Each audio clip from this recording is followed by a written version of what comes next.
drills help keep you safe in school, so you know what you need to do in case of a fire. But what if there was a fire where you live? Would you know what to do? My name is Carmen, and I'm going to take you to meet some special friends that will help us learn about fire safety. Hi, Carmen, how are you? Hey, Fireman Dan. Dowser. Well, we're glad you stopped by, Carmen. Are you ready to learn about fire safety? Uh-huh. Well, I think Dowser is too. So are you ready to learn some super smart fire safety rules for kids? Okay.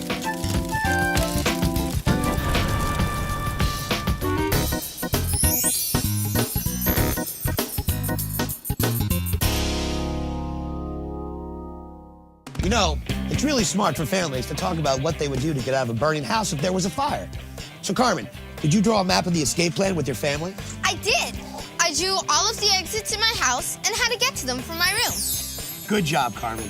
You know, smoke from a fire can make it hard to see where things are, so it's important to know the way out of your home. The idea is to get out quickly and safely.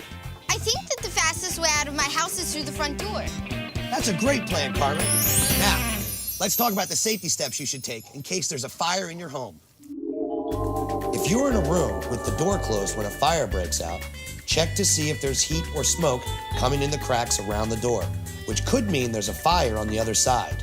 If you see smoke under the door, don't open the door. Grab some sheets, blankets, or clothing to block the cracks around the door and keep heat and smoke from getting in. Now let's say you don't see smoke under the door. What should you do? I know this. We learned it at school. If you don't see smoke, you should touch the doorknob. If the door or the doorknob is hot or very warm, don't open the door. That's right. If the door or doorknob is hot, don't open the door. Now, if the doorknob feels cool and you can't see any smoke around the door, you can open the door very carefully and slowly. When you open the door, if you feel a burst of heat or smoke pours into the room, quickly shut the door and make sure it's really closed. If there's no smoke or heat when you open the door, you can follow your map and go toward your exit route. Okay, let's pretend that the door and doorknob are hot, so you don't want to open it because fire or smoke is blocking your escape route. What do you think you might do first? Yell for help out my window. Smart move. If you can't get out fast, yell for help from an open window or call 911 if you have a phone with you. I know how to dial 911. Great, because with those 3 numbers, you can reach the fire station, the police, or an ambulance. If you can't leave through a door that leads outside, talk with your parents about windows. Your parents can teach you how to unlock the windows, open them, and remove the screen if needed. Make sure you only do this in an emergency. Lots of kids are injured because they fall out of windows. Now, let's talk about hiding. You shouldn't hide. Right. Even if you're scared, never hide. Firefighters or other adults will be looking for you to help you out safely. The sooner they find you, the sooner you can get out. Now let's pretend we're doing a home fire drill to practice your escape. Okay. Let's say that the doorknob and the door are cool, but you see a little smoke.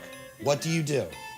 I open the door very slowly to check for fire. Right. And if you see any smoke in the house, you can grab a piece of clothing or a towel and place it over your mouth so you don't breathe in any smoke. This works even better if you wet the cloth first. Got it. Now it's really important to stay low to the ground as you make your way out. Well, do you know why you should stay low? No? Well, think about it. When smoke comes out of a chimney, which way does it go? Up. Right. Smoke rises, so by staying low means you can crawl under it.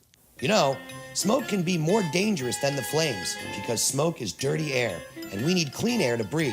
So stay low and you'll breathe less smoke. Once you're outside, you should have a special meeting place where family members can get together. I know the perfect place. My favorite tree. Having a meeting place is important because then everyone shows up in one place and you'll know everyone is safe. Wait, I forgot my favorite teddy bear. Once you're out, do not go back inside. Now, it's normal to worry about your favorite toy or a pet, but if there's a fire, you have to leave them behind. Now, you can tell fire rescue workers about any pets left behind and they might be able to help, but the most important thing is that you get out safely.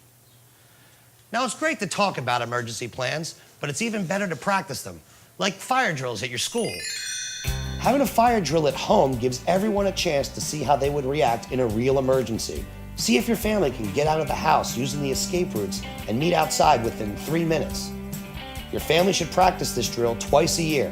And parents, that's a great time to change the batteries in the smoke alarms. Now, here's a really important question. Do you know what to do if your clothes catch on fire? I know this, but I'm going to need some help.